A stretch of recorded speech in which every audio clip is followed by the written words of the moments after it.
మరొకసారి మన ప్రభువు మన రక్షకుడైన యేసుక్రీస్తు వారి పేరట అందరికీ నాకు వందనములు తీసుకుంటున్నాను. గత 3 వారాలు బట్టి లేను. ముందు 2 వారాలు ఏమో రామచంద్రపురం అనే చర్చిలో అక్కడ ఆరాధన జరిగిందండి. రామచంద్రపురం అనే ఊరు, అక్కడ కూడా మంచి సంఘం ఉంది. దేవుడు మాకు చూపించిన సంఘ సభ్యులకు చాలా మంచి వాళ్ళు. అక్కడికి వెళ్ళడం జరిగింది గత 2 వారాల్లో. గత వారం మటుకు చిన్న అనివార్య కారణాల వల్ల వైజాగ్ వెళ్ళడం జరిగింది. ఏదైనా కూడా దేవుని చిత్తం అని మనం కలుసుకుని ఉన్నామండి. నిజంగా బ్రతికొండం అంటే దేవుని కృపనండి. అవునంటారు కాదంటారా? బ్రతికొండం అంటే దేవుని కృప. రోజు కళ్ళ ముందు ఎన్నో ప్రాణాలు పోతున్నాయండి, అవునా కాదా? నేను పోస్ట్ ఆఫీస్లో జాబ్ చేస్తాను కదా, కస్టమర్స్ వస్తున్నప్పుడు ఆర్డీ కార్డకి వస్తున్న కొంత చెప్తూ ఉంటారు సంఘటనలు. ఇలా చనిపోయారండి, ఇలాగా ఒకరు మొన్న ఈ మధ్య చనిపోయారండి, అనారోగ్యం పారెట్టి చనిపోయిన ఉన్నారు, యాక్సిడెంట్ పారెట్టి చనిపోయిన వారు ఉన్నారు. అలాగా చాలామంది ఎంతమంది చనిపోతూ ఉంటారండి. నిజంగా అంటే ఇప్పుడు బయటికి వెళ్తే మన వాళ్ళు ఇంటికి వస్తాం లేదా గ్యారెంటీ ఉందా లేదా అంటారు? గ్యారెంటీ లేదు. కాబట్టి మనం అది జ్ఞాపకం చేసుకుంటూ ఉండాలండి. నేను బ్రతుకున్నానంటే ఎవరి కృప ఉంది మన మీద? అది దేవుని కృప నా మీద ఉంది అనేది మనం జ్ఞాపకం చేసుకుంటూ మనం ప్రతి ఆరాధన మొదటగా అది జ్ఞాపకం చేసుకోవాలండి. నాకు ఆరోగ్యం ఇచ్చింది దేవుడు, ఆయుష్ ఇచ్చిన దేవుడు మనం జ్ఞాపకం చేసుకుంటూ ఉండాలని. రైట్. మన వల్ల ఆదివారం ఆరాధనలో భాగంగా మనం వాక్య ధ్యానంలోకి వచ్చాం. విధేయత అనే అంశం గురించి నేర్చుకుందాం. మన అంశం పేరు ఏంటండి?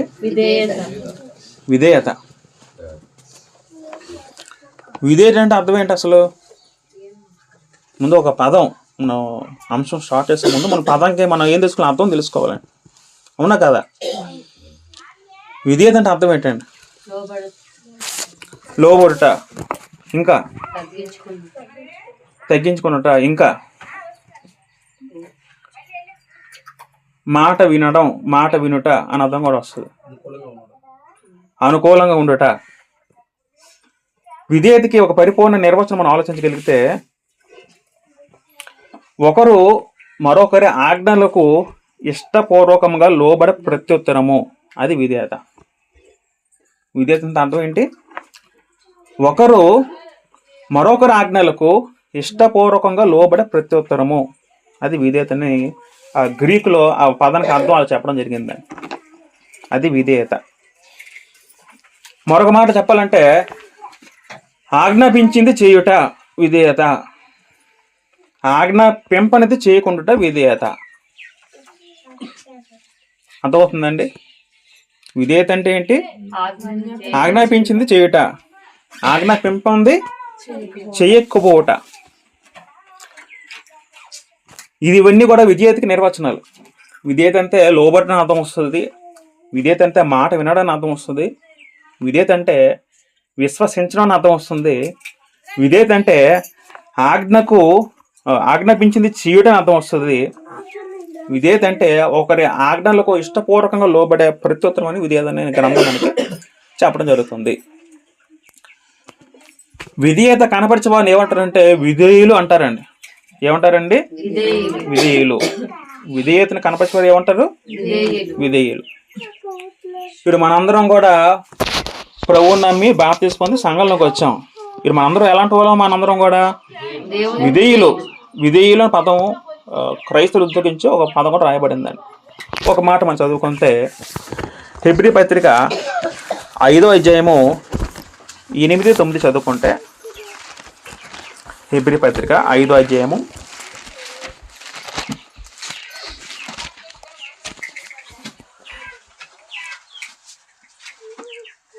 10వ చదువుకుందాం.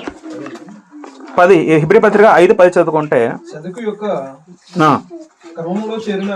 మెల్కీసెదెకు ఒక క్రమంలో చేరిన ప్రధాన యాజకుడని దేవుని చేత పిలువబడి తనకు విధేయులైన వారికి అందరికి నిత్య రక్షణకు కారకుడాయను అని ఈ పదం ఇది ఎవరి గురించి రాయబడింది మాట? యేసుక్రీస్తు గురించి రాయబడిన మాట అండి. మళ్ళీ చదువుకుందాం. మెల్కీసెదెకు యొక్క క్రమంలోకి వచ్చిన ప్రధాన యాజకుడు అంటే అది యేసుక్రీస్తు వారి గురించి రాయబడిన మాట. దేవుని చేత పిలువబడి అంటే మన గురించి రాయబడిన మాటలు ఎక్కడి నుంచి? దేవుని చేత పిలువబడి తనకు విధేయులైన వారికి అందరికీ. ఎవరికి విధేయులయ్యాం అందరూ కూడా? మొదట మనం క్రీస్తుకు విధేయులైన వారికి అందరికీ నిత్య రక్షణకు కారకుడాయను. నిత్య రక్షణకు కారకుడాయుడు. ఎవరయ్యాడు కారకుడు? యేసుక్రీస్తు వారు. ఎవరికి అయ్యాడు? అటు మనం అంటే అర్థం ఏంటి అక్కడ? విధేయులు. విధేయులైన వారికి మాత్రమే యేసుక్రీస్తు ఎలాగుంటాడు? వాళ్ళకి రక్షణకర్తగా ఉంటాడండి. అర్థమైందన్నమాట. అపోస్తుల కార్యములు 5:32 చదువుకుంటే, అపోస్తుల కార్యములు 5:32 చదువుకుంటే, మేమును దేవుడు తనకు విధేయులైన వారికి అనుగ్రహించిన పరిశుద్ధాత్మీయ పదం ఉందండి. నాకు అర్థం చాలండి. అపోస్తుల కార్యములు 5:32 చదువుకున్న అక్కడ ఏముంది? అక్కడ మేమును అంటే ఎవరంటున్నారు? మాట అది అపోస్తులు అంటున్న మాట అండి. అపోస్తులు అంటున్న మాట పేతురు అంటున్నారండి. పేతురు అపోస్తులతో వాళ్ళందరూ శిష్యులతో కలుపుకున్న మాట. మేమంటే అపోస్తులు. మేమును దేవుడు తనకు విధేయులైన వారికి అనుగ్రహించిన పరిశుద్ధాత్మ. ఈ సందర్భంలో పేతురు గారు ఏమంటున్నారు? దేవునికి విధేయులైన వారు అంటే తండ్రికి విధేయులైన వారు అక్కడ చెప్పడం జరుగుతుందండి. మొదటగా ఒక క్రైస్తవుడు అవ్వాలంటే, ఒక పురుషుడు ఒక స్త్రీ క్రైస్తవుడు అవ్వాలి, మొదట ఏం చేయాలి? వ్యక్తి ఎవరికి విధేయులు అవ్వాలి? మొదట తండ్రి అయిన దేవునికి విధేయులు అవ్వాలి. రెండోది ఎవరికి? యేసుక్రీస్తు వారికి విధేయులు అవ్వాలండి. తండ్రికి విధేయులు బాప్తిస్మం పొందితే దేవుడు ఏం చేస్తారట? అక్కడ ఇక్కడ ఏం రాయబడి ఉంది? దేవుడికి వారికి అనుగ్రహించిన పరిశుద్ధాత్మ పదం ఉందండి. ఎప్పుడు అనుగ్రహిస్తే పరిశుద్ధాత్మ అంటే దేవుడు విధేయులే బాప్తిస్మం పొందినప్పుడు, విధేయులే బాప్తిస్మం పొందినప్పుడు దేవుడు ఏం అనుగ్రహిస్తారు? గ్రంథం చెప్తుంది మనకి పరిశుద్ధాత్మ అనుగ్రహిస్తారు గ్రంథం అని చెప్పడం జరుగుతుంది. కాబట్టి క్రైస్తవుల తర్వాత మనకి రాయబడిన పదం ఏంటంటే విధేయుల పదం వాడారండి. మొదటి పేతురు రాసిన పత్రిక 1:2 చదువుకుంటే, మొదటి పేతురు రాసిన పత్రిక 1:2 చదువుకుంటే,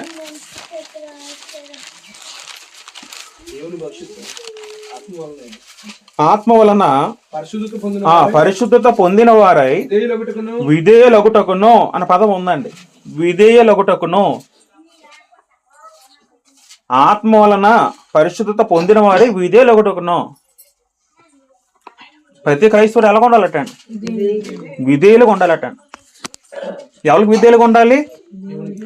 దేవునికి మరియు కుమారుడైన యేసుక్రీస్తు వారికి ఇద్దరు ఎలా ఉండాలట?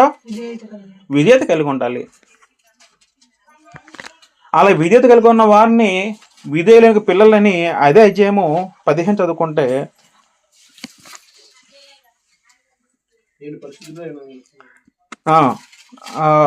14-15 కలిపి ఉంటుంది. కిందకు వస్తే 16 చదువుకుంటే, కాగా మీరు విధేయులకు పిల్లలే పదం వాడారండి.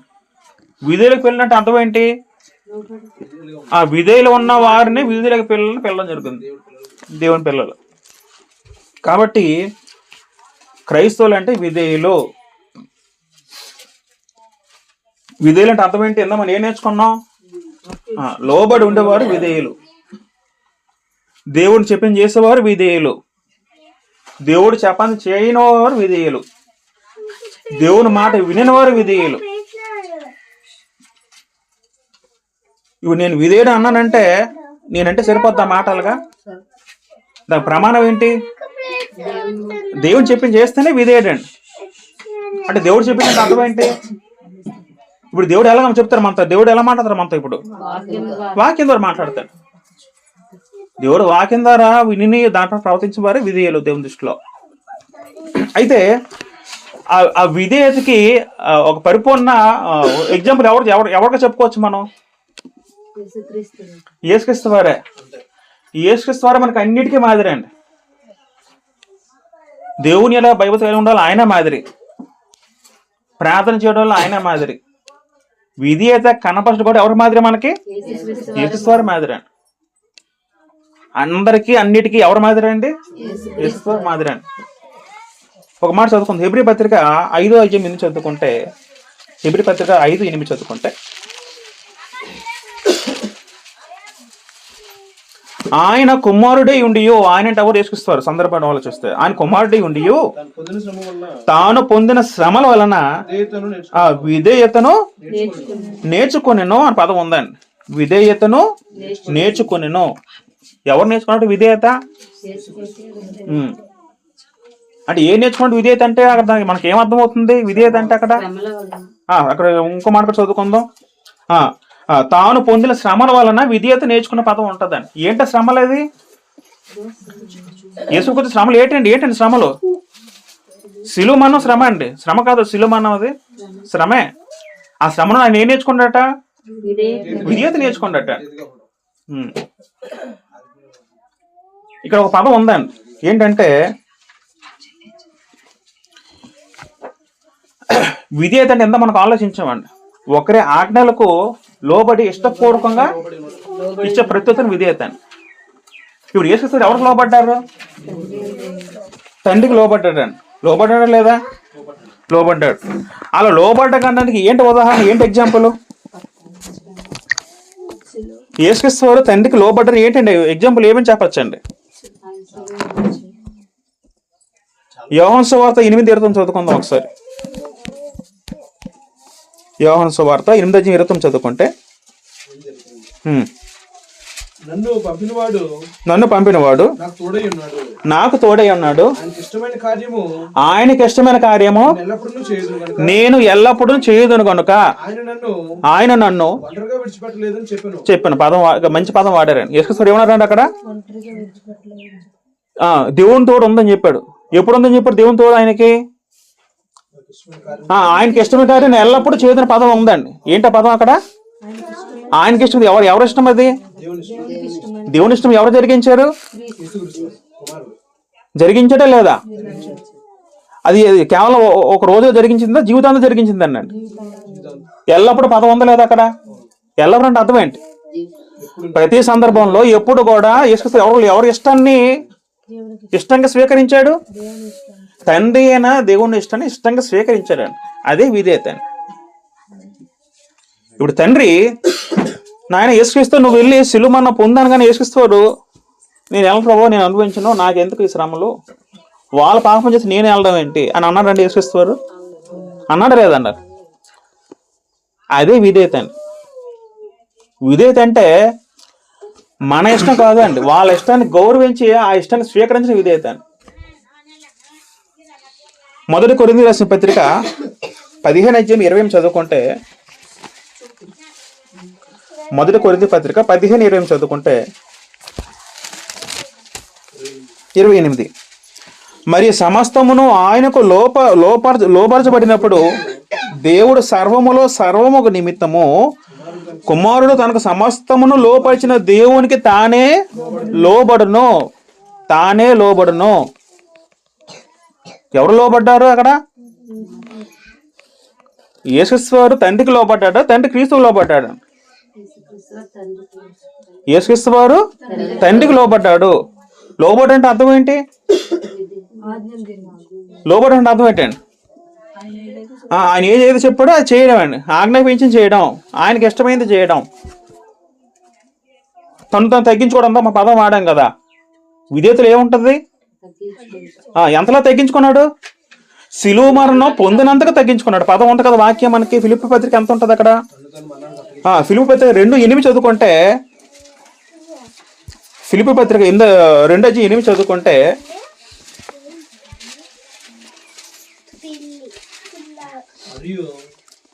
మరియు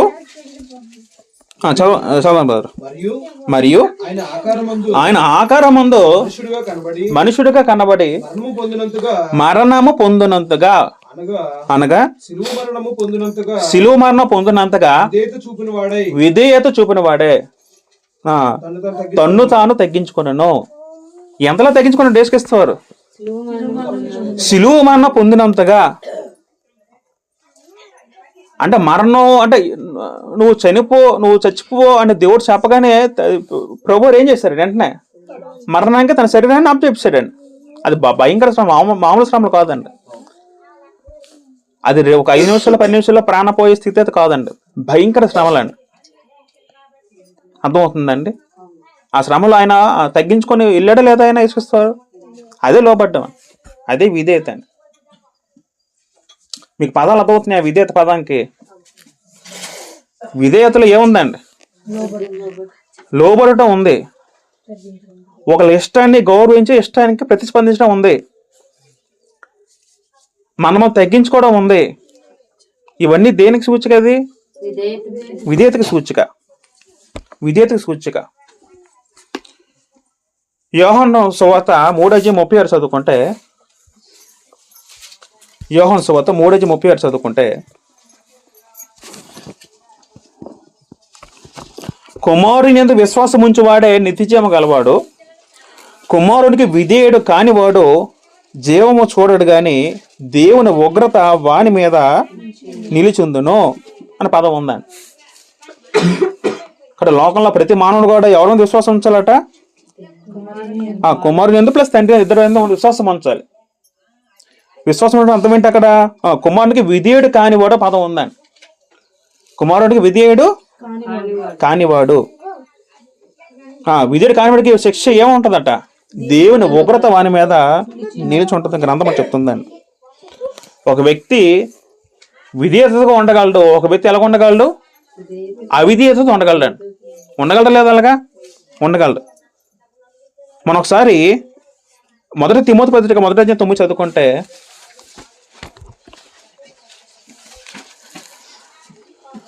ముందు తీతు పత్రిక చదువుకోండి. తీతుకు పత్రిక 3:3 చదువుకుంటే విధేయతకి ఆపోజిట్ పదం ఏమేమి ఉంటుందండి?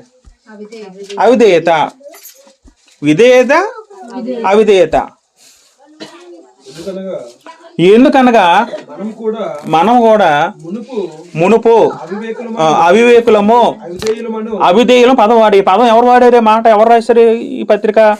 పౌలు గారు అన్నారు. ఈ మాట ఎవరితో అంటారు? తీతుకుతో అంటున్నారు. ఏమని అంటారంటే, నాయన తీతుకో మనం ముందు కూడా ఎలా ఉన్నావాట? అవిధేయులుగా ఉన్నాడు. ఎవరికి అవిధేయులుగా ఉన్నారట? మునుపు. పౌలు ముందు ఎవరికి అవిధేయులుగా ఉన్నాడు? క్రీస్తులోకి రాకముందు. ఈ పాయింట్ అర్థం అవ్వాలి ఇక్కడ. పౌలు తండ్రికి విధేయుడుగా ఉన్నాడు. ఎవరికి అవిధేయుడుగా ఉన్నాడు ఇక్కడ? పౌలు క్రీస్తుకి అవిధేయుడుగా ఉన్నాడు. పౌలు ముందు సౌలుగా ఉన్నప్పుడు ఎవరిని ద్వేషించాడు? పౌలు ధర్మశాస్త్ర పార్టీ క్రీస్తుని ద్వేషించాడు కదా, సంఘాన్ని హింసించాడు కదా. అంటే అర్థం ఏంటి? ఎవరికి అవిధేయుడుగా ఉన్నాడు అక్కడ? పౌలు క్రీస్తుకి అవిధేయుడుగా ఉన్నాడు. కానీ ఎవరికి విధేయులుగా ఉండాలట? మనం ఒక వ్యక్తి లోకంలో ప్రతి ఒక్కరికి ఎవరికి విధేయులుగా ఉండాలంటే తండ్రికి విధేయులుగా ఉండాలి. రెండోది ఎవరికి? క్రీస్తుకు. తండ్రికి ఉండి కుమారుడు లేకపోతే విధేయత కలిగిన వారా దేవుని దృష్టిలో? కాదు. లేదు, కుమారుడికి మాత్రం ఉండి తండ్రికి విధేయత లేకపోతే విధేయత కలిగిన వారు దేవుని దృష్టిలో కాదు. ఇద్దరికి కలిపి వాళ్ళు ఎలా ఉండాలంటే వాళ్ళిద్దరు కలిపి విధేయులుగా ఉండాలి. విధేయతకి ఆపోజిట్ పదం ఏంటి? అవిధేయత. అవిధేయతను పాటించేవారంటే అవిధేయులు అంటారు. విధేయత, విధేయులైతే అవిధేయత, అవిధేయులు. 1 తిమోతి పత్రిక 1:9 చదువుకుంటే అక్కడ కూడా ఇదే పద ప్రయోగం ఆడడం జరుగుతుంది. ధర్మశాస్త్రము ధర్మ విరోధులకును అవిధేయులకును అనే పదం వాడితే అక్కడ లిస్ట్ ఉంటుందండి. అవన్నీ అవసరం లేదు. కానీ కిందకు వస్తే 10వ చదువుకుంటే అంటే ధర్మశాస్త్రము ఎవరికి నియమించబడింది, ఎవరికి రాయబడింది అని చెప్తూ ఆ లిస్టులోని 10వ వచనంలో హితబోధకు విరోధి అయిన వాడు మరి ఎవడైనా ఉండిన అట్టి వారు నియమించబడిన పదం ఉంటుందండి. ధర్మశాస్త్రం ఎవరు నియమించబడింది? అవిధేయులకే, విధేయులకే అండి. అవిధేయులకు నియమించబడింది అక్కడ గ్రంథం మనం చెప్పడం జరుగుతుంది. ఇప్పుడు మీరు చెప్పిన మాట మీకు అర్థమవుతున్నాయి కదా. ఇప్పుడు మనం ఏం నేర్చుకున్నాం? మొదట విధేయత అంటే అర్థం ఏంటి? లోబడుకున్న స్వభావం గలవాడు విధేయత. రెండోది ఏంటి? మన ఇష్టాలను దేవుని ఇష్టాలుగా మార్చుకుంటాం. దేవుని ఇష్టం మన ఇష్టం ఉండటం విధేయత. తర్వాత ఏంటి? తగ్గింపు స్వభావం కలిగి ఉండటం విధేయత. తర్వాత ఏంటి?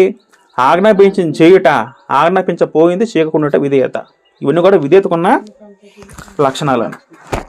విధేయతకి ఆపోజిట్ ఏముంటది? అవిధేయత. అవిధేయతకు మూలం ఎవడు? సాతాను. ఎక్కడుంది ఆ మాట? ఎఫ్సీ పత్రిక 2:2 చదువుకుంటే అక్కడ ఏముంది? అక్కడ ఎఫ్సీ రాసిన పత్రిక 2:2 చదువుకుంటే మీరు వాటిని చేయొచ్చు వాయుమండల సంబంధమైన అధిపతి. అంటే వాయుమండల సంబంధం అధిపతి అంటే ఆ సాధకు రాయబడి మరొక పద ప్రయోగం. ఆడుకున్న నిర్వచనం, అది ఆడుకున్న బిరుదుల మాట. వాయుమండల సంబంధమైన అధిపతి ఆ పదం వాడారు అనగా ఏముంది అక్కడ? అనగా అవిధేయులైన వారిని ఇప్పుడు ప్రేరేపించు శక్తికి అనుసరించి అని పదం ఉంటదండి. ఇక్కడ ఏముంది? అక్కడ అవిధేయుల వారికి ఎవరట మూలం? అవిధేయుల వారికి సాధన మూలం అండి. సాధన ఏం చేస్తాడు? నువ్వెందుకో దేవుని ఇష్టం చేయడం, నచ్చినట్టు ఉండ అంటాడు సాధన. సాధన ఏమంటాడండి? ఇప్పుడు లోకంలో ప్రభు నమ్మడం చాలా మంది ఉన్నారు లేదా లోకంలో? వాళ్ళందరూ విధేయులు అవిధేయాలా?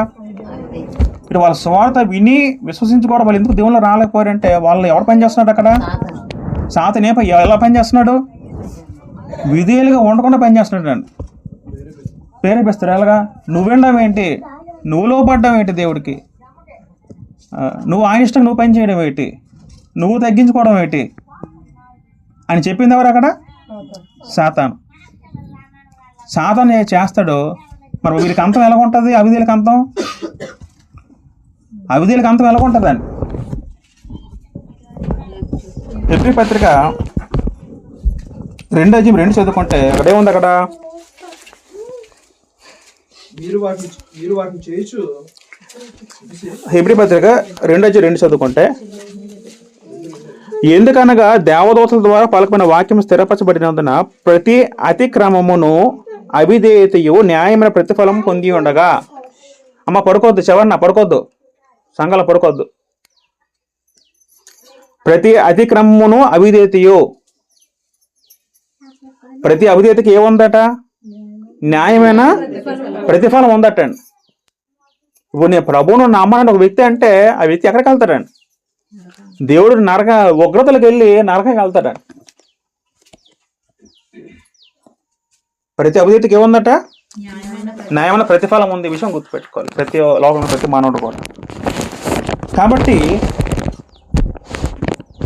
అది విధేయత గురించి రాజబడిన కొన్ని మాటలు.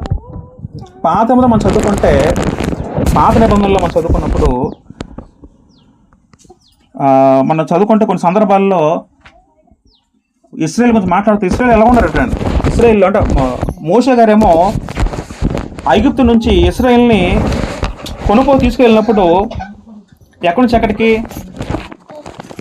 పాత నిబంధనలో మోషే ఇశ్రాయేల్ను ఐగుప్తు నుంచి కనానికి తీసుకెళ్ళిన క్రమంలో మొదటి తరం అందరూ కూడా వాళ్ళు ఎలా బ్రతికారు? అవిధేయతగా బతికారంటే అవిధేయులుగా బతికారట. అప్పుడు దేవుడు ఏం చేశాడు? ఎవరైతే స్టార్ట్ అయ్యారో, ఎక్కడి నుంచి? ఐగుప్తు నుంచి కనానికి ఎవరైతే స్టార్ట్ అయ్యారో ప్రయాణంలో ఇంచుమించు ఒక 40-50 లక్షల మంది ఉంటారండి. వాళ్ళందరినీ కూడా సంహరించారు దేవుడు. వాళ్ళు ఏ ఒక్కడు కూడా కణాల్లో ప్రవేశపెట్టలేదు. ఈ పాయింట్ అర్థమవుతుందా? ఐగుప్తు నుంచి కణానికి ప్రవేశించిన వెళ్ళారు. అరణ్యముల మార్గంలో ఎవరైతే ఉన్నారో ఒక 40-50 లక్షల మంది జనాలు ఉంటే వాళ్ళందరినీ కూడా దేవుడు ఏం చేశారట? అందరిని కూడా సంహరించారు. ఎక్కడ? అరణ్యంలో. మరి కణాలు ఎవరు చేరారంటే కాలేబు యెహోషువ వాళ్ళిద్దరేనండి. అంటే ఇద్దరంటే మిగతా వాళ్ళు లేరని కాదు. మొదటి తరం గడిచిపోయి వాళ్ళ పిల్లలు ప్లస్ ఎవరు వచ్చారు? కాలేబు యెహోషువ మాత్రం వచ్చారు. ఎందుకు దేవుడు చంపాడు వాళ్ళని అక్కడ? అవిధేయులు ఇలాంటి అర్థం ఏంటి? మాట వినకపోవడం, లోబడకపోవడం. నెహెమ్యా గ్రంథం చదువుకున్నప్పుడు, నెహెమ్యా గ్రంథము 9:17 చదువుకుంటే, నెహెమ్యా గ్రంథము 9:17 చదువుకుంటే,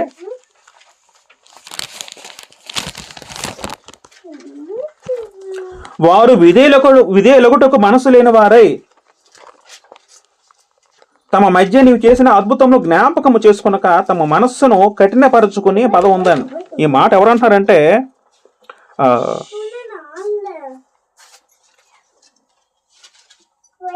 తీసారా? నెహెమ్యా గ్రంథంలోని లేవీయుల మాట. అంటే లేవీయులు వాళ్ళు దేవుడికి మొరపెట్టినప్పుడు, అంటే దేవుని గురించి వివరిస్తూ ఆ ప్రార్థనలో మాటలు ఏమన్నారంటే, వారు విధేయులు మనసు లేని వారే. ఎవరికి రాయబడి మాటలంటే ఆ పితరులు ఎవరంటే ఇశ్రాయేల్ అండి.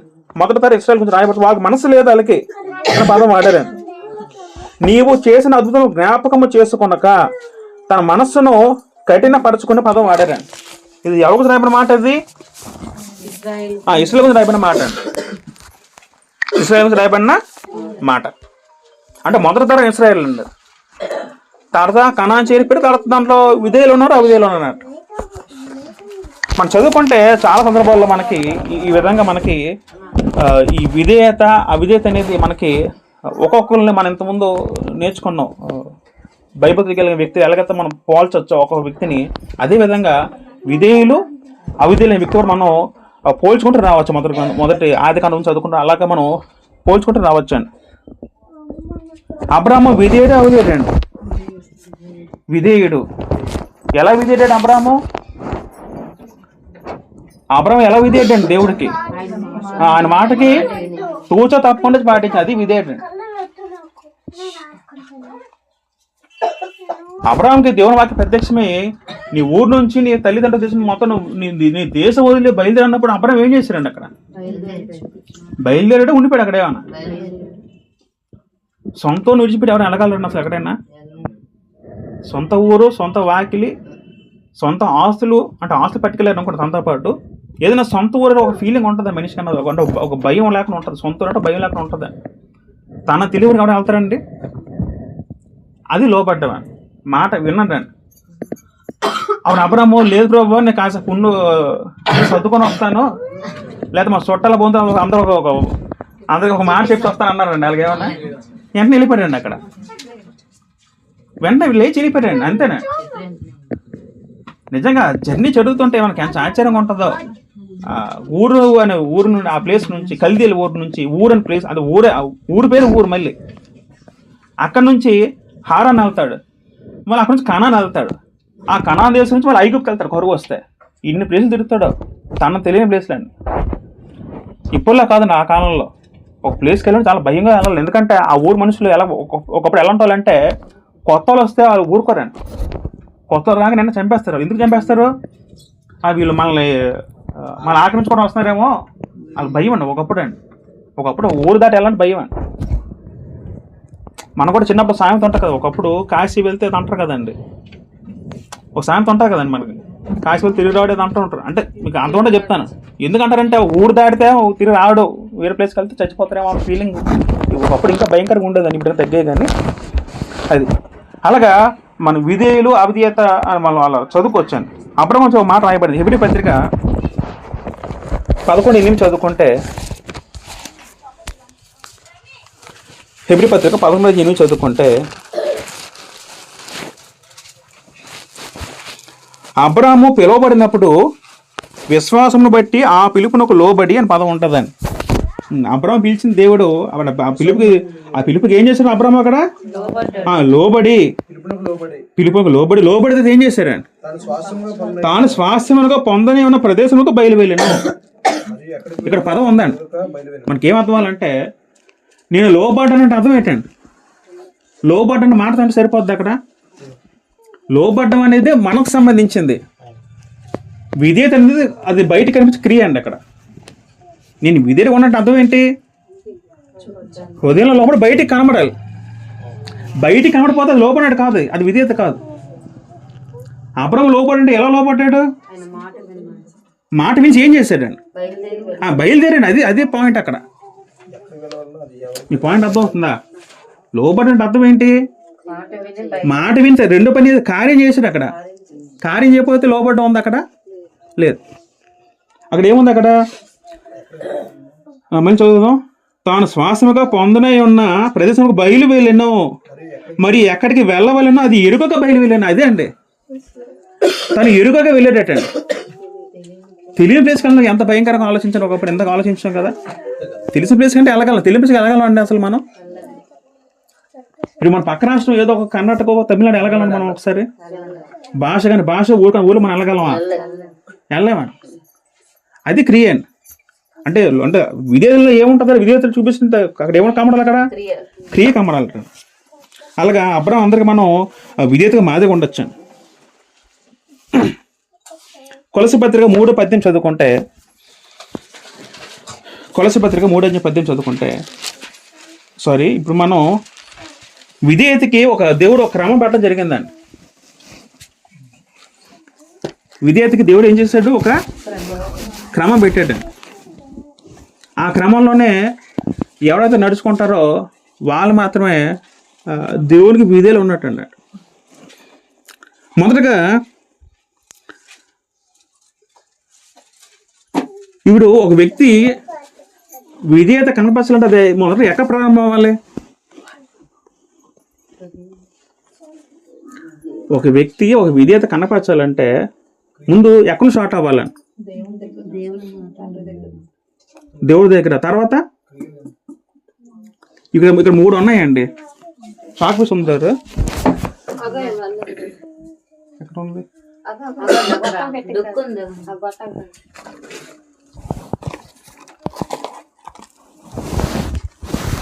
ఇక్కడ 3 ఉన్నాయండి. మొదట ఏంటంటే కుటుంబము. మొదట ఏంటండి? తర్వాత ఏంటంటే సంఘము. తర్వాత ఏంటండి? సమాజము. ఇక్కడ 3 వాతావరణం రాశానండి. ఏంటిది? మొదట రెండోది ఏంటి? మూడోది ఏంటి? సమాజం అంటే అవుట్ ఆఫ్ వరల్డ్, మనకు అవసరం లేదు. సంఘం అంటే క్రీస్తునందు సంఘం. ఇది కుటుంబం.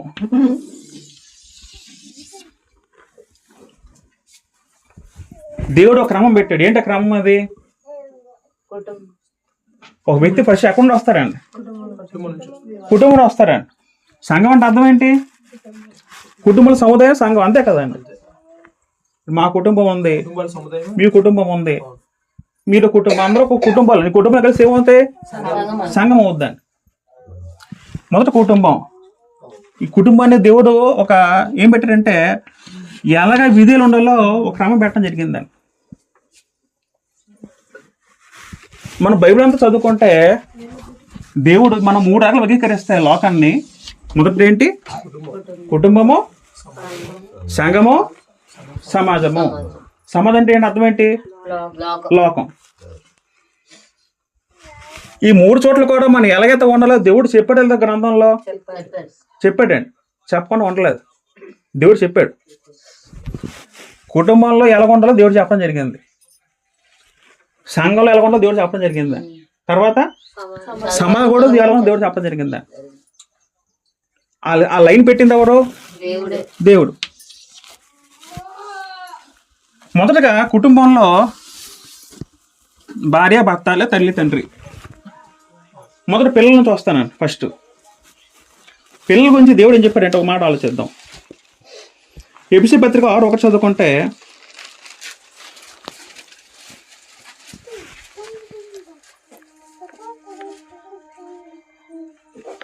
పిల్లలారా ప్రభువునందు మీ తల్లిదండ్రులకు విధేయులే ఉండి. ఈ మాట చెప్పింది ఎవరు? దేవుడు చెప్పాడు. ఏం చెప్పాడు? పిల్లలకి తల్లిదండ్రులకు ఏమి ఉండాలట? విధులు అంటే అర్థం ఏంటి? అక్కడ విధులు అంటే అర్థం ఏంటండి? అక్కడ లోబడి ఉండట. ఒకటి గమనించండి, పెళ్లి కానంతరు కూడా పిల్లలేనండి. పాయింట్ అర్థమవుతుందా? పెళ్లి కానంత వరకు ఒక స్త్రీ అయినా పురుషుడైనా తల్లిదండ్రులకు పిల్లలే. ఎప్పుడైతే వీళ్ళకి పెళ్ళి అవుతుంది అప్పుడు ఏమవుతారు? తల్లిదండ్రుల నుంచి, పిల్లల నుంచి తల్లిదండ్రుల పొజిషన్కి వెళ్తారండి. మీకు చెప్తే పాయింట్ అర్థమవుతుందా? పెళ్లి కానంత వరకు పిల్లలు ఎవరి మాట వినాలి? పెళ్ళిన తర్వాత ఇంకా స్వతహా ఇంకో కుటుంబం ఏర్పడుతుంది. అప్పుడు వీళ్ళ కుటుంబం వీళ్ళు డిసైడ్ చేసుకోవాలండి. అప్పుడు ఈయన తండ్రి పొజిషన్ ఈయన ఉంటాడు. ఈ పాయింట్ అర్థం అవుతుందా? పెళ్లి కాకముందు ఎవరిది హెడ్? అప్పుడు పెళ్లి కాకముందు వరకు కూడా తల్లిదండ్రులే. విధేయతగా పదంకి మనం పాత నిబంధనలో ఒక మాట చదువుకుంటే, పాత నిబంధనలో ఒక పదం ఉందండి. పాత నిబంధనలో 2వ దినవృత్తాంతంలో ద్వితీయోపదేశకాండము 21:18 చదువుకుంటే ఖచ్చితంగా మాట చెప్పాడండి. ద్వితీయోపదేశకాండము 21:18 చదువుకుంటే, అంటే ధనశాతం ఇప్పుడు తిరగకూడదు కానీ మనకి అర్థం వల్ల చెప్తాను. విధేయత మాటకు అర్థం. ద్వితీయోపదేశకాండం 21:18 చదువుదాం. ఒకని కుమారుడు అందరూ జాగ్రత్త వినాలి. మొండివాడై తిరుగుబడి తండ్రి మాట గాని తల్లి మాట గాని వెనకై ఉండి వారు అతను శిక్షించిన తర్వాతేను అతడు వారికి విధేయుడు కాకపోయిన ఎడల. అక్కడ ఉండు బ్రదర్ ఒకసారి. ఇక్కడ జాగ్రత్త గమనించే పదం ఏముంది, అందరూ దయచేసి వినాలి. ఒకని కుమారుడు, ఒక తల్లిదండ్రులు ఉన్న వాళ్ళకి ఎవరు ఉన్నారట? ఒక కొడుకు ఉన్నారటండి. ఒక కుటుంబంలో ఒక ఫ్యామిలీ ఉంది, ఒక ఫ్యామిలీకి ఎవరు ఉన్నారట? ఒక కొడుకు ఉన్నారటండి. ఆ కొడుకు తండ్రి మాట కానీ తల్లి మాట కానీ వినక ఉండే పదం ఉందండి. వినక ఉండి వారు శిక్షించిన తర్వాత అతడు వారికి విధేయుడు కాకపోయినడలా. నీకు పాయింట్ అర్థమవుతుందా? వినక ఉండి విధేయుడు కాకపోయినడలా. ఎంత మనం ఏమనుకున్నాం? విధేయుడు అంటే అర్థం ఏంటి? మాట వినడం విధేయత. అప్పుడు ఏం చేయలేట కొడుకున్నాడు? 19 చదువుకుంటే అతని తల్లిదండ్రులు అతను పట్టుకొని ఊరి గవినతో కూర్చుండు. అతను తీసుకొని వచ్చి, మా కుమారుడైన వీడు మొండువాడే తిరగబడి ఉన్నాడు. తర్వాత మా మాట వెనక పదం గుర్తుపెట్టుకోండి. విధులైన వారు ఏం చేస్తారు? విధులైన వారు మాట వింటారు. విధులు కాని వారు ఏం చేస్తారు? మాట వినడు. తిండిపోతూ త్రాగుపోతాయి నేను ఊరి పెద్దతో చెప్పవలేను. అప్పుడు ఊరి ప్రజలందరూ ఏం చేయాలట? రాళ్లతో అతన్ని చావగొట్టవలని పదం ఉందండి. దేవుడు క్రమం పెట్టాడు. ఏంట క్రమం అంటే, కుటుంబంలో ఎస్పెషల్లీ పిల్లలుగా ఉన్నప్పుడు పిల్లలు ఎవరి మాట వినాలండి? విధేయులుగా ఉండాలటండి. పూర్వం విధేయులుగా లేకపోతే దానికి శిక్ష ఏముందండి? రాళ్ళతో కొన్ని చంపినట్టండి. మాట వినకపోతే ఏం చేయాలటండి? అంటే అక్కడ పాయింట్ అర్థం చేసుకోండి. అక్కడ దేవుని యొక్క శిక్ష తీవ్రత అర్థం చేసుకోండి. అక్కడ మాట వినకపోతే చంపేంత స్థితి దేవుడు అని చెప్పాడంటే దేవుడు ఎంత తీవ్రంగా ఆలోచిస్తున్నాడు వాటి గురించి. ఈ పాయింట్ అర్థం అవుతుందండి. అక్కడ అప్పుడు పిల్లలు ఏం చేయాలి? తల్లిదండ్రులకి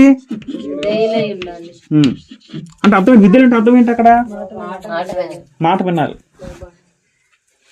పెళ్లి కాందరికి ఎవరి మాట వినాలి? పిల్లలు ప్రతి విషయంలో తల్లిదండ్రుల మాట వినాలని.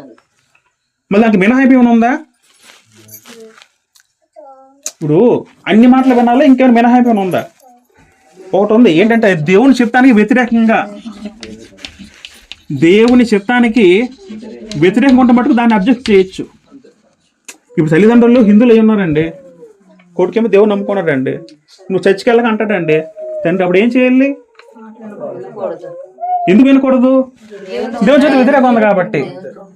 దేవుని చిత్తానికి వ్యతిరేకంగా లేని ప్రతి దాంట్లో కూడా ఎవరు మాట పిల్లలు?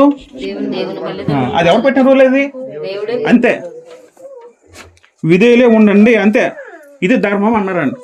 విధేయులే ఉండండి అంటే అర్థం ఏంటి? అక్కడ తల్లిదండ్రుల మాట వినాలి, ప్రతి మాట వినాలి, తల్లిదండ్రుల మాటకి లోబడాలి. అర్థమవుతుందా? వాళ్ళ ఇష్టాలకు ప్రతిస్పందంగా వీళ్ళ ఇష్టాలు మార్చుకోవాలి. అదండి. తర్వాత ఏం చెప్పాడు? కొలసీ పత్రిక 3 వెళ్తే, కొలసీ పత్రిక 3:20 చదువుకుంటే అక్కడ ఏముంది? అక్కడ 3:18 చదువుకుంటే, భార్యలారా మీ భర్తలకు విధేయులే ఉండుడి. తర్వాత ఎవరు చెప్పాడు? కుటుంబంలో భార్యకి ఏం చెప్పాడు దేవుడు? మీ భర్తకు ఎలా ఉండాలట? విధేయులే ఉండుడి ఆ పదం వాడారండి. విధేయులే ఉండుడి. ఇది ప్రభువుని బట్టి కింద వచ్చిన ఏముంది అక్కడ? ఇది ప్రభువుని బట్టి యుక్తమే ఉంది. భర్తకు విధేయులు ఉండట అది దేవునికి ఇష్టమైందో ఇష్టం కాదండి. అది ఇష్టమైందే. విధులు అంటే అర్థం ఏంటి? అక్కడ లోబడ్డాము. ఏ విషయంలో లోబడాలి? భార్య భర్తకి అన్ని విషయాలు లోబడాలి. ఆ పదం ఎఫెసీ పత్రిక ఉంటుందండి. అక్కడ ఎఫెసీ పత్రిక 5 చదువుకుంటే, 5:20 చదువుకుంటే, సంఘము క్రీస్తునకు లోబడినట్టుగా భార్యలు కూడా ప్రతి విషయంలోనూ తమ పురుషులకు లోబడవలెను. సంఘము క్రీస్తుకి ఏ విధంగా లోబడుతుందో భార్యలు కూడా ప్రతి విషయం అన్నాడు. కొన్ని విషయాలు అన్నారండి. ప్రతి విషయం అంటే అర్థం ఏంటండి? దేవుని సంబంధించి కాకుండా, దేవుని చిత్తానికి సంబంధించింది కాకుండా చెప్పిన ప్రతి మాట కూడా భార్య ఏం చేయాలట? వినడమే. అది ఎవరు చెప్పారండి? అది దేవుడు చెప్పాడండి. ఎక్సెప్ట్ గాడ్, దేవుని తప్పించి దేవుని తప్పించుకుని మిగతా అన్ని విషయాలు ఎవరి మాట వినాలి? భార్య భర్త మాట వినాలి. అది దేవుడు పెట్టిన చట్టం అండి, అంతే. చాలా మంది అంటే ఈ కాలంలో కొంతమంది అంటే లోకస్తులు కొంతమంది పౌలు గారి గురించి వ్యతిరేకిస్తుంటారు లోకంలో. ఇప్పుడు లోకం ఎలాగైందంటేనండి, ఇప్పుడు అందరికి సమాన హక్కులు వచ్చేట యూట్యూబ్లు కొన్ని చూసుకుంటాయంటే సినిమాలు ఇప్పుడు అలా అంటే లోక సమాజంలో వీళ్ళు ఎలా చేస్తారంటే ఇద్దరు ఒకటే, మాకు సమాన హక్కులు ఉన్నాయి, నువ్వు నచ్చినట్టు మాకు మేము ఉంటామని ఈ లోకం చెప్తుందండి. అవునా కాదండి? ఇప్పుడు సమాజం ఎలా చిత్రీకరిస్తే భార్య భర్తలని ఎవరిష్టం వరకు చిత్రీకరిస్తుంది. చూసారు జబర్దస్త్ కొన్ని చెత్త షోలు ఎలా ఉంటాయంటే భర్త ఏమో భార్యని ఎట్టగానే మాట్లాడడం, ఈ భార్య ఏమో ఎట్టగానే మాట్లాడడం ఎలా చూపిస్తుంది అసలు. చాలా వర్షగా చూపిస్తాను.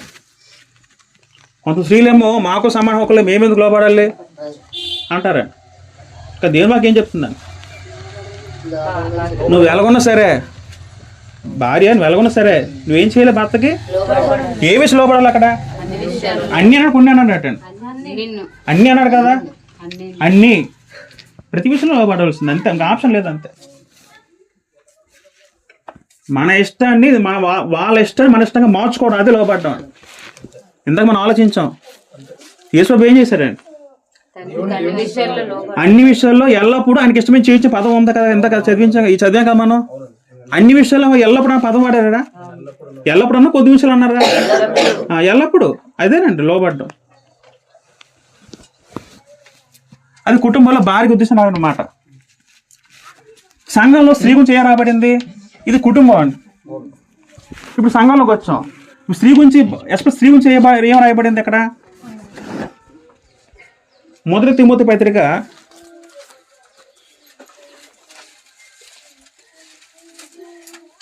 2:11 చదువుకుంటే అక్కడ సంఘంలో స్త్రీ గురించి ఏం రాయబడి అంటే గ్రంథం ఏం చెప్తుందంటే, దేవుని వాక్యం ఏం చెప్తుందంటే 2:9 చదువుదాం. 2:11 చదివితే ఏముంది అక్కడ? స్త్రీలు మౌనంగా ఉండి సంపూర్ణ విధేయముతో, ఒక్క నిమిషం, స్త్రీలు మౌనముగా ఉండి సంపూర్ణ విధేయతతో నేర్చుకునే వల్ల ఉంటుందండి. ఈ సంఘంలో స్త్రీలు ఏం చేయాలంటే సంఘంలో మౌనం అంటే అర్థం ఏంటి? అక్కడ సైలెంట్ ఉండని అర్థం. అక్కడ మౌనం అంటే అర్థం ఏంటండి? అక్కడ కింద 12 చదువుకుందాం. సంపూర్ణ విధేయతతో నేర్చుకోవాలి. సంపూర్ణ విధేయత నేర్చుకోవాలట. నేర్చుకుందాం గ్రంథం చెప్పట్లేదు, నేర్చుకొని చెప్తుంది. ఎలా నేర్చుకోవాలంటే విధేయత నేర్చుకోవాలి స్త్రీలు. కింద వచ్చిన కిందే ఉంది, స్త్రీలు మౌనంగా ఉండవలసింది కానీ ఉపదేశించటకైనను పురుషుని మీద అధికారం చేయడం ఆమెకు సెలవు ఇవ్వను అని చెప్పాడండి. అంటే అర్థం ఏంటండి? అంటే సంఘంలో స్త్రీలు ఏం చేయకూడదు? ఉపదేశము చేయకూడదు. అంటే స్త్రీలు ఏం చేయాలి? సంఘంలో బోధించకూడదని. అది ఎవరు పెట్టారు రూల్? అది దేవుడు పెట్టారు. 5వ అధ్యాయము 2వ అధ్యాయము 8వ చదువుకుంటే, కావున ప్రతి స్థలం ముందును పదం గుర్తుపెట్టుకోండి. కావున ప్రతి స్థలం అంటే అర్థం ఏంటి? అక్కడ తిమోతితో మాట్లాడుతున్నాడు. ఇవన్నీ కూడా ఎవరు మాట్లాడతారంటే పౌలు మాట్లాడతారండి. ప్రతి స్థలం అంటే అర్థం ఏంటంటే ఎవరైతే సంఘంగా కూడుకుంటారో ప్రపంచంలో మీరు ఎక్కడైనా సరే యేసుక్రీస్తు నామము పేరిట ఎవరైతే కూడుకుంటారో, ఎవరైతే సంఘంగా మీరు కూడుకుంటారో అక్కడ చెప్తున్నాడండి. సంఘం గురించి రాబోతున్న మాట ప్రతి స్థలం అంటే అర్థం ఏంటంటే ఎక్కడైతే మీరు సంఘంగా ఏర్పడుతున్నారో అక్కడ. ఇప్పుడు ఏం చెప్తున్నాడు తర్వాత? పురుషులు కోపమును సంశయమును లేనివారై. ఇక్కడ పురుషులు ఏం చెప్తున్నారంటే పురుషులు ఎలా ఉండాలట సంఘంలో చెప్తూ, కోపం ఉండకూడదు, పవిత్రమైన చేతులైతే పదం వాడారు పురుషులు. అంటే పవిత్రమైన చేతులు అంటే అర్థం ఏంటి? అక్కడ శుభ్రంగా హ్యాండ్ వాష్ చేసుకున్న అదే పవిత్ర చేతులు అంటే. వాక్యం బోధించేవాడు చెప్పేవాడు కూడా ఎలా ఉండాలట? పవిత్రంగా ఉండాలట. చెప్పి ఇక్కడ ఏం చెప్పాడు? పవిత్రమైన చేతులతో ప్రార్థన చేయవాలని కోరుచున్నాను. ఏం చేయాలట? ప్రార్థన చేయాలి. అంటే సంఘంలో ప్రార్థన ఎవరు చేయాలి? అక్కడ పాయింట్ అర్థమవుతుంది మీకు? సంఘంలో ఎవరు చేయాలని ప్రార్థన? పురుషులు. స్త్రీ ప్రార్థన చేయడానికి లేదటండి. ప్రార్థన గ్రూప్ ప్రార్థన అనట్లేదు. ఈ పాయింట్ అర్థమవుతుందా? సంఘంలో స్త్రీ ఉపదేశం చేయకూడదని, సంఘంలో స్త్రీ ప్రార్థన చేయకూడదని, చేయకూడదు దేవుని చెప్పింది ఎవరు? దేవుని వాక్యం.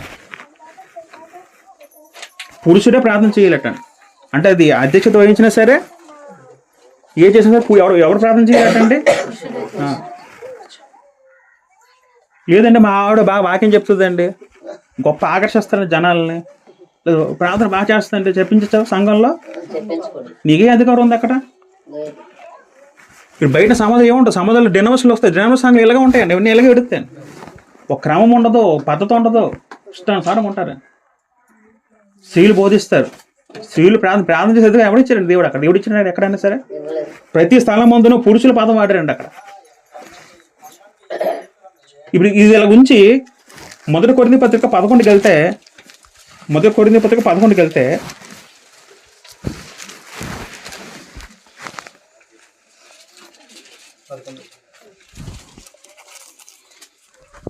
ఇక్కడ అక్కడ సంఘంలో చిన్న డిస్టర్బెన్స్ వస్తూ ఉంటుందండి. మొదటి కొరింథీ సంఘంలో డిస్టర్బెన్స్ వచ్చినప్పుడు పౌలు గారు ఏమంటారండి అక్కడ? ఒకసారి మనం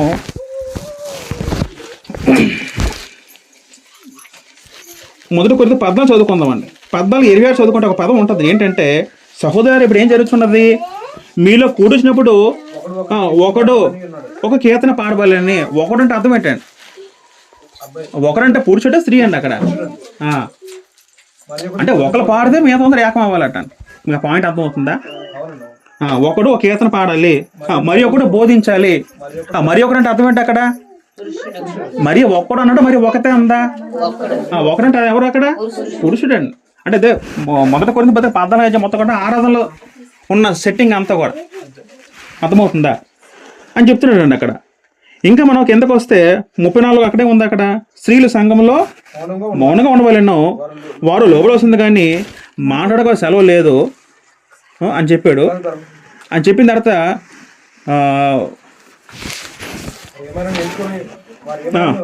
ఏమైనా నేర్చుకునే వాళ్ళు 35 చదువుకుంటే, ఇంట తమ భర్తలు అడగవాలెన్నో, సంఘంలో స్త్రీ మాట్లాడట అవమానము. ఎంత స్పష్టంగా క్లియర్ వెర్స్ ఉంది కదండి. ఇక్కడ ఏమైనా అర్థం కాకపోతే వచ్చిన ఏమైనా ఉందా?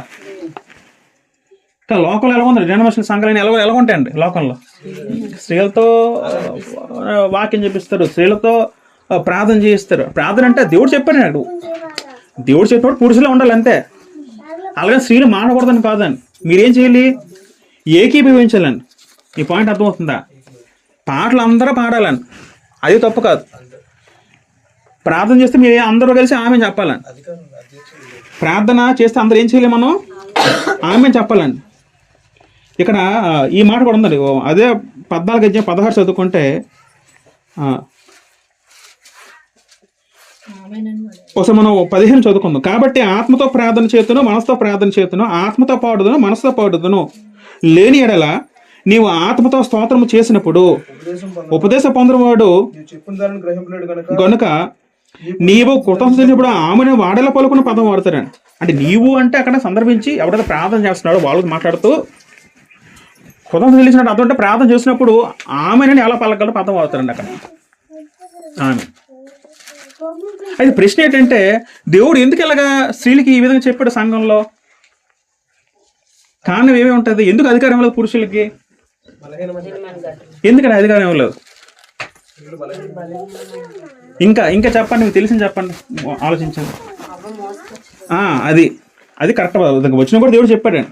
మొదటి తిమోతి పత్రిక 2:5 వెళ్తే 13 అసలు ఏముందంటే అక్కడ, మొదట ఆదామును తర్వాత హవ్వమును నిర్మిపడిన ద్వారా మరియు ఆదాము మోసపరచబడ్డది కానీ ఎవరు మోసపరచబడ్డారట? స్త్రీ మోసపరచబడి అపరాధమే పడాను. నిజంగా ఆ రోజు హవ్వ మా పండు తినకపోతే మనందరూ ఎలా ఉందండి? అసలు ఆవిడ ఎందుకు ఆశపడిందో ఒక పండు గురించి. ఆ తోటలో అన్ని పళ్ళు ఉంటాయి, ఆ ఒక్క పండు ఎంత తినాలనిపించింది ఏటో నాకోసం అనిపిస్తుంది. ఆ పండు తినాలి ఎంత శ్రమ వచ్చిందండి. అసలు పాపం లోకంలోకి వచ్చింది, నాన్న కోటలు పడతారు, ఎంతో కోట్ల ఆత్మలు ఆవిడ చేసిన అపరాధం ఒక్క తప్పు వాళ్ళని చూసారా? కొన్ని సామాజిక కూలిపోయి అంటారు కదా, చేసిన ఒక ఆడదాని తప్పుకి. ఇక్కడ అలా కాదండి, ఇక్కడ కొన్ని కోట్ల సామాజిక కూలిపోయాడు, కుటుంబాలు కూలిపోయాడు. అంతే కదండి. అసలు ఆలోచించండి మామూలుగా అవ్వమ్మ పండు తిన్న వల్ల అసలు పాపం వచ్చింది. అసలు అవ్వమ్మ పండు తినకపోతే ఏమి ఉంటాను, ఏమో పాపలకు ఉండునేమో. అసలు పండు జోలికి వెళ్ళకపోతే మనకి శ్రమలు ఉంటాయండి. అసలు మన అందరూ శ్రమలు వచ్చింది మూలం ఎవరండి? అసలు అవ్వేనండి. అవ్వ అంటే స్త్రీ అండి. అక్కడ అంటే స్త్రీ ఫస్ట్, తర్వాత సెకండ్ ఎవరు? పురుషుడు అండి. ఈ పాయింట్ అర్థం అవుతుందా? అందుకే దేవుడు ఏం చేశారంటే ఆ ఒక్క కారణం బట్టి దేవుడు తొలగించారండి. స్త్రీకి అధికారులు దేవుడు తొలగించారు. అదే ప్రధాన కారణం. రోమపత్రిక 5:19 చదువుకుంటే, రోమపత్రిక 5:19 చదువుకుంటే, ఏలయనగా ఒక మనిషిని అవిధేయత వలన అనేకులు పాపులుగా ఏలగ చేయబడిరో, అలాగే ఒకని విధేయత వలన అనేకులు నీతిమంతులుగా చేయబడతారు అని పదం ఉందండి. ఇక్కడ ఈ వచనం బట్టి ఎవడు మనుష్యుడు అంటే ఆదాము. ఆదాము అవిధేయత వల్ల ఏమొచ్చిందట? లోకల పాపం వచ్చింది. అంటే ఆదాము ముందు అవ్వ వల్ల లోకలకి ఏమొచ్చింది? పాపం వచ్చింది. తర్వాత ఏమైంది? విధేయత వలన ఒకరి విధేయత అంటే ఎవరు? అక్కడ యేసు వల్ల ఏమొచ్చిందట? నీతిమంతులు చేయబడ్డామట. అంటే ఆదాం అంటే ఒక వ్యక్తి కాదు, ఒక తరం. ఆదాం అంటే ఒక తరం చూసుకుంటే జనాలు ఉన్న విధేయత అవిధేయత వచ్చింది అక్కడ పౌలు చెప్పడం జరుగుతుంది. తర్వాత ఇది పిల్లలు భార్యలు. తర్వాత ఇంకేం చెప్పారంటే దాసుల పదం వాడారండి. ఎఫ్సి పత్రిక 6:5 చదువుకుంటే, ఎఫ్సి పత్రిక 6:5 చదువుకుంటే,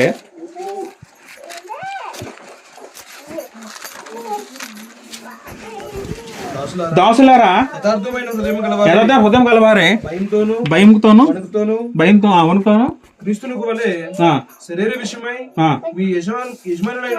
మీ యజమానులైన వారికి విధేయులు ఉండండి. ఇప్పుడు దాసులు రాశారండి. దాసులు అంటే ఎవరండి? పనులో దాసులండి. ఇప్పుడు నేను పనుని ఎప్పుడు మా ఆఫీసులో పని ఉన్నాను, ఇంట్లో పనును కాదు. అంటే అంతే సమాజంలో. ఇప్పుడు సమాజంకి వస్తే ఇక్కడ దాసులు ఎవరు ఉన్నారు? పురుషులు ఉన్నారు, స్త్రీలు ఉన్నారండి. ఇప్పుడు దేవుడు సమాజంగా ఇచ్చాడు. ఇప్పుడు దేవుడు ఏం చెప్తున్నాడు?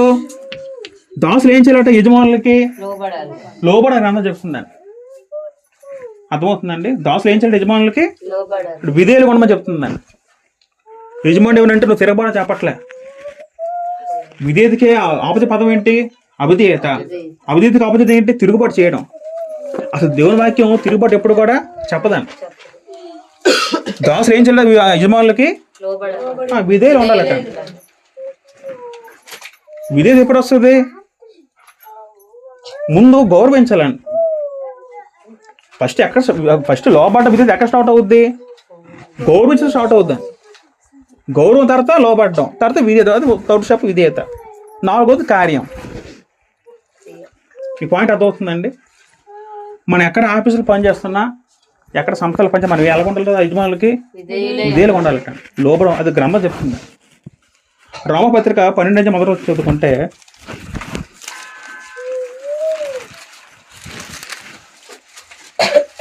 సారీ 13 చదువుకుంటే, ప్రతి వాడును పై అధికారులకు లోబడి ఉండవలెను, ఏలైనగా దేవుని వల్ల కలిగిన తప్ప మరి ఏ అధికారమును లేదు అని పదం వాడారండి.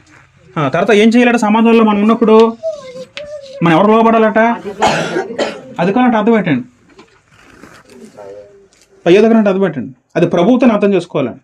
ప్రభుత్వం కూడా మనం ఏం చేయాలట? మనం లోబడాలట. మనం సాధారణంగా మనం తిరుగుతూ ఉంటామండి. మనం ఉన్న నాయకుల్ని, ఆడేలాంటోడు, వీడు పనికి మాలాడు తిరుగుతూ ఉంటాం లేదండి. ఈ చంద్రుడు అలాంటోడు, జగన్ అలాంటోడు తిరుగుతూ ఉంటామండి. మనం కూడా తప్పు చేస్తూ ఉంటాం ఒక్కొక్కసారి. కానీ దేవుని వాక్యం ఏం చెప్తుందంటే మనం ఎప్పుడు కూడా అధికారులు తిట్టకూడదట. ప్రభుత్వ అధికారులు ఎప్పుడు కూడా ఎలాగ ఉంటే మనం లోబడి ఉండాలట. ఎందుకంటే అధికారం ఇచ్చింది ఎవరు? జనాలు ఓటేస్తే అధికారం కాదండి. ఒక రైతులు ఎలా నమ్మాలంటే ఒక అధికారం వచ్చిందంటే ఎవరు వచ్చింది? అక్కడ కింద మాత్రం ఏముంది? అక్కడ ఉన్న అధికారములు దేవుని వల్ల ఏమైనా పదం వాడారండి. ఇప్పుడు చంద్రనాయుడు గారికి అధికారం ఇచ్చింది ఎవరు? లోకం ఏమనుకుంటుంది? నేను నోటేషన్ ఇచ్చింది అనుకుంటాడు లోకం. ఇప్పుడు కైసుడు ఏమనుకోవాలి? దేవుడు ఇచ్చిన అప్పుడు కైసుడు ఏం చేయాలి? లోబడాలట. లోబడాలి. ఇప్పుడు ప్రభుత్వం అన్ని విషయాలు లోబడాలా క్రైస్తవుడు? అదే దేవుని విషయంలో తప్ప. ఇప్పుడు ఆవిడ వచ్చి మీరు సండే వెళ్ళకూడదంటే మనం ఏం చేయాలండి? అప్పుడు మనం లోపలికి పని లేదు. ఎందుకు? దేవుని చేత వ్యతిరేకం. ఆదివారం ఖచ్చితంగా ఆరాధన రావాలి. అది ఆజ్ఞ కాబట్టి మన పాటించే పని లేదు. ఈ పాయింట్ అర్థమవుతుందా? తర్వాత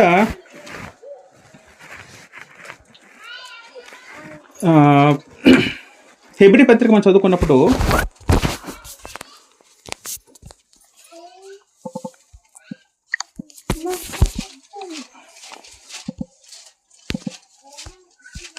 మీ పై న్యాయకర్తన పదం ఉంటుంది. మనం ఒకసారి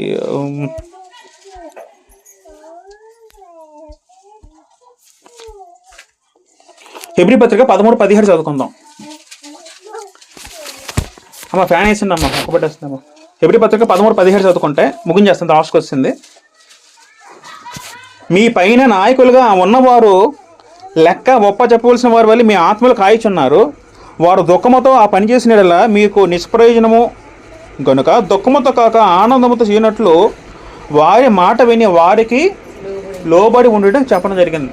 ఎవడెక్కడ లోబడి ఉండడం అంటే సంఘాల గురించి లేకపోతే మాట. ఇప్పుడు పై నాయకులు ఎవరంటే సంఘ పెద్దలండి. ఎవరండి? సంఘ పెద్దలు. వాస్తవానికి సంఘంలో దేవుడు క్రమం చెప్పాడు. సంఘంలో ఎవరు ఉండాలట? సంఘ పెద్దలు ఉండాలట. ఆ సంఘ పెద్దలు కూడా దానికి కొన్ని క్వాలిటీస్ ఉన్నాయి. తీతుపత్రులు ఉంటుందని 6,000 దాటి ఉండాలి, నిందరహితుడు, ఏకపత్ని వృతుడు, కుటుంబాన్ని బాగుగా ఏలువాడు పదవి ఉంటుంది. కుటుంబం ఎలా ఉండాలంట? కుటుంబం ఎలా పోతే దేవుడు అంగీకరించడు సంఘాలు సంఘ పెద్దగా. అది కూడా క్వాలిటీ పురుషుడికి. పాయింట్ అర్థమవుతుందా? పురుషుడు కూడా చాలా బాధ్యతలు ఉన్నాయండి. కుటుంబాన్ని పోషించాలి, సంరక్షించాలి. కుటుంబం ఏలపోతే ఇంకా ఆడికి కుటుంబం ఏలపోతే సంఘం ఇంకే వెళ్తాడు వ్యక్తి. దేవుడు మాకు ఏం చెప్తుందంటే సంఘ పెద్దలను లేకపోతే నీ పై నాయకులను కూడా వాళ్ళు ఏం చేయాలంటే ఇప్పుడు సంఘం ఏం చేయాలంటే సంఘం ఏం చేయాలంటే వాళ్ళని పెద్దల్ని లోబడి ఉండాలి. సంఘ పెద్దలు ఏం చేయాలి? సంఘస్థులు లోబడి ఉండాలి. ఒక సంఘ పెద్ద లేకపోతే సంఘానికి ఎవరు బాత్ సేవ కూడా ఏం చేయాలి? సంఘం లోబడి వాళ్ళకి గౌరవంగా ఉండాలట. ఈ పాయింట్ అర్థమవుతుందండి. అది సంఘం గురించి రాయబడిన మాట. తర్వాత ఆఖరి మాట ఏంటంటే ఎఫ్సీ పత్రిక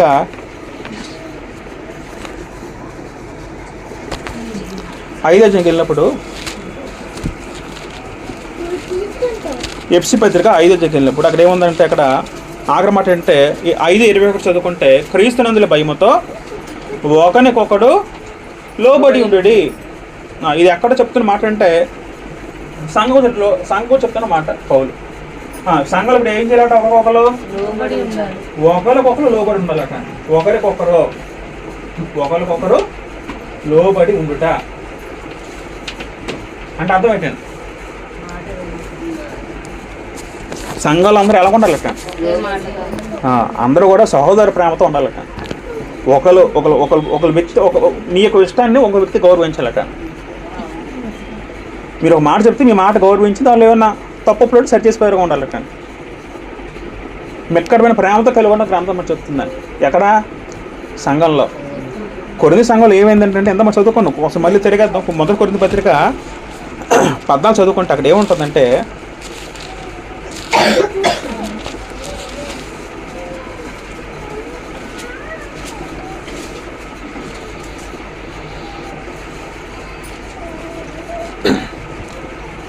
వాస్తవానికి మొదట కొరింథీ పత్రికలో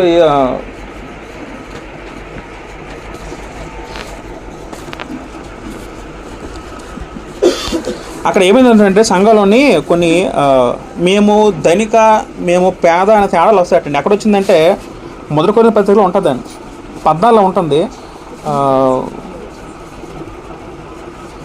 అక్కడ ఆ సందర్భం అంతా కూడా సంఘం గురించి రాయమని మాట్లాడినాను.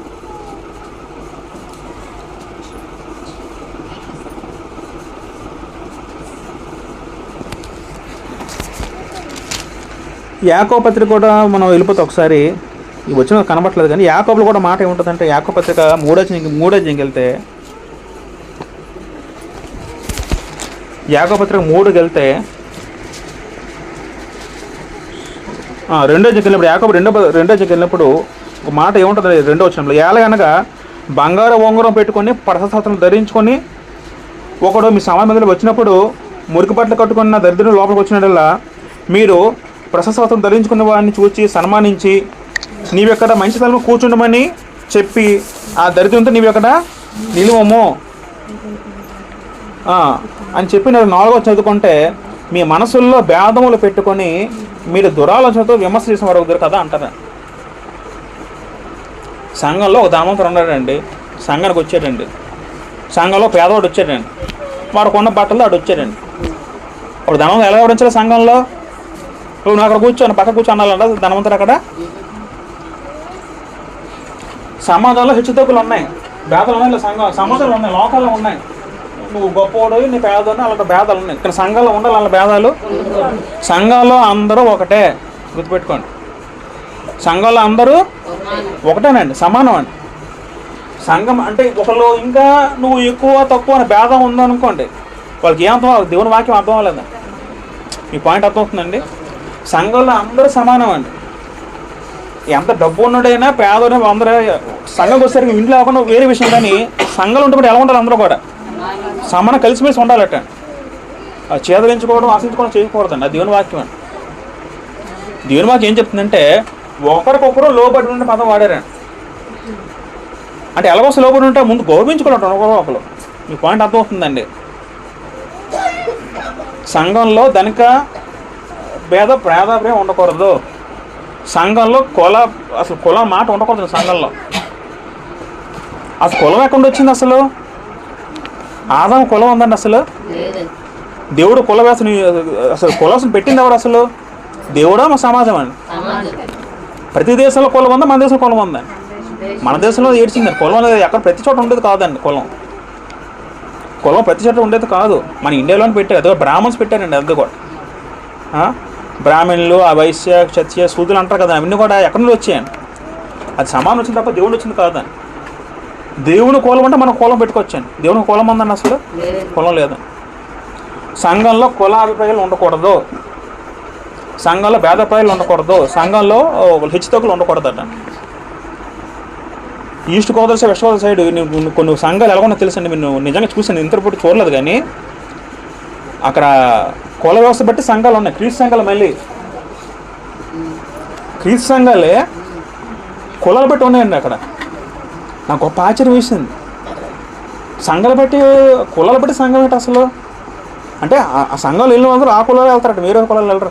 మళ్ళీ క్రీస్తు సంఘం పేరు పెట్టుకున్నారు. మళ్ళీ వాళ్ళంత దౌర్భాగ్యులు చూడండి. అసలు ఈ పాయింట్ అర్థమవుతుందా? కాపులకు సంఘం అట, ఎమ్మెల్యే ఎండి వాళ్ళకు సంఘం. ఇంకేంటి అసలు చండాలం అంతా? అసలు వాళ్ళకి అసలు దేవుని వాక్యం అర్థమైందా? వాళ్ళకి ఆయన అర్థమైందా?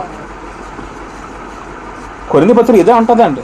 పౌలు ఇదే వాదిస్తారండి. మీలో ఖర్చులు ఉన్నాయి అంటారండి, కలహాలు ఉన్నాయి అంటారండి, పార్టీ ఫీలింగ్స్ ఉంటారు. విమతంలో అంటే పార్టీ ఫీలింగ్స్ అని. సంఘంలో కులాలు ఉండకూడదు, హెచ్చుతగ్గులు ఉండకూడదు. అసలు ఇంకో మాట చదువుకుంటే పేతురు మరి ఇంకో స్టెప్ వేసి ఏమంటారంటే ఒకరి గురించి ఒకరు ప్రాణం ఇచ్చేంత బొద్దుగా ఉండాలంటారట. భర్త గురించి భార్య భర్త కాదట, మీ సహోదరుడితో ప్రాణం పెట్టే బదులు మన పదం వాడతారండి. సంఘంలో సహోదరుడు ఎలా ఉండాలంట? వ్యక్తి ప్రాణం పెట్టేంత ప్రేమ కలిగి ఉండాలటండి. అది ఇంకా ఆఖరి హై స్టెప్ అండి. అది ఈ పాయింట్ అర్థమవుతుందండి. కాబట్టి ఇది క్రమం అండి. ఇది క్రమం, దేవుడు పెట్టే క్రమం. కుటుంబంలో పెళ్ళి ఎలా ఉండాలి, తర్వాత వీళ్ళు ఎలా ఉండాలి, తర్వాత స్త్రీ సంఘంలో ఎలా ఉండాలి, సమాజంలో ఎలా ఉండాలి, అందరికీ ఉన్నాయండి బాధ్యతలు. అందుకే 1 కొరింథీ 11:3 చదువుకుంటే ఏముందంటే ఆ చదువు ముగించేద్దాం. 1 కొరింథీ 11:2 చదువుకుంటే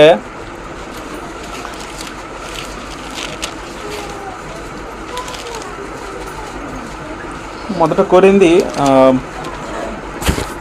11:3 చదువుకుంటే ప్రతి పురుషునికి శిరస్సు క్రీస్తనియో, స్త్రీకి శిరస్సు పురుషుడనియో, క్రీస్తునికి శిరస్సు ఎవడు దేవుడనియో మీరు తెలుసుకోవాలని కోరుచున్నాను. ఇప్పుడు మన అందరికీ శిరస్సు ఎవరు? తండ్రిని దేవుడు అండి. ఇప్పుడు మన అందరూ ఎవరికి లోపడాలి? తండ్రికి లోపడాలండి. కుటుంబంలో మొదట ప్రతి సభ్యుడు ముందు ఎవరికి లోపడాలి? తండ్రి లోపల. తర్వాత ఎవరికి లోపడాలి? క్రీస్తుకు లోపడాలి అండి.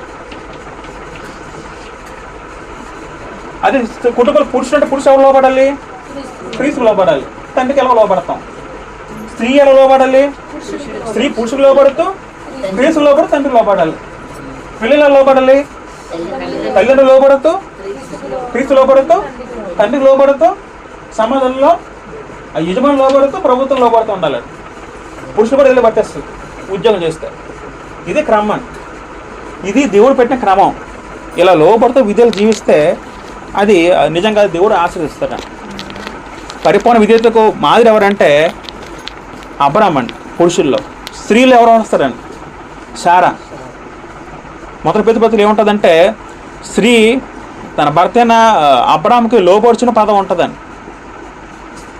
లోబడ్డంలో ఎవరు మాదిరి అండి? స్త్రీలకి శారా మాదిరి అండి.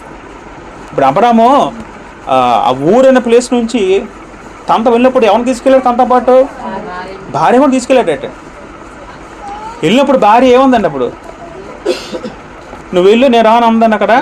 లేదు మా ఇంట్లో చిప్స్ వస్తాను, కాసేపు ఉండి వస్తాను అలాగా వెళ్ళిపోయింది అంతే. అక్కడ వెనకే మాట్లాడిందా ముందే మాట్లాడిందని? నీ పాయింట్ అర్థమవుతుందా? లోబడ్డం అంటే చెప్పిన మాటకి విధేయులు ఉంటాయి. మనం వెనక పోతే క్వశ్చన్లు వేయకూడదు కాదని. క్వశ్చన్లు వేస్తున్నట్టే అవిధేయత స్పీచ్ కండి. తర్వాత ఇస్సాకు కూడా లోబడ్డట తండ్రికి. అసలు అబ్రాహాం కుటుంబమే మంచి బైబిల్ కుటుంబం అండి. మోరియా పర్వతం మీద అబ్రాహాము కొడుకు బయలుదేరి తీసుకెళ్ళినప్పుడు ఇస్సాకు అర్థం అవ్వలేదా? 14 ఏళ్ళ అబ్బాయికి తెలియదండి ఏం చేస్తుంటే తండ్రి అనేది. తెలిసినప్పుడు అబ్రాహాం ఇస్సాకు ఎలాగన్నాడు? ఎలా స్పందించాడండి? లోపడ్డాడండి. లేకపోతే ఆ విడిపించుకుని పారిపోయాడండి అక్కడ నుంచి. అంతే కదా. అబ్రాహాం కూడా మాట లోబడి వెంటనే దహించడం సిద్ధపడిపోయాడు, చంపడానికి సిద్ధపడిపోయాడు. ఎవరిని? ఇస్సాకుని.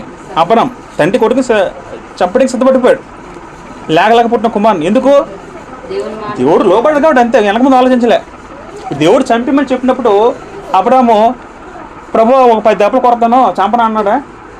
లేదా చెయ్యి ఒకటి తీసేస్తాను చంపనని చెప్పాడా? అంతేనండి అలాగా. అది లోబడ్డం. కాబట్టి ఈ విధంగా మన విధేయత మన జీవితంలో చూపిస్తే దేవుడు మనందరినీ ఆశీర్వదిస్తాడు. దేవుడు మాట దీవించి మన అందరి హృదయాల్లో ఫలింపజేయను కాక. ఆమె అందరికీ వందనాలు.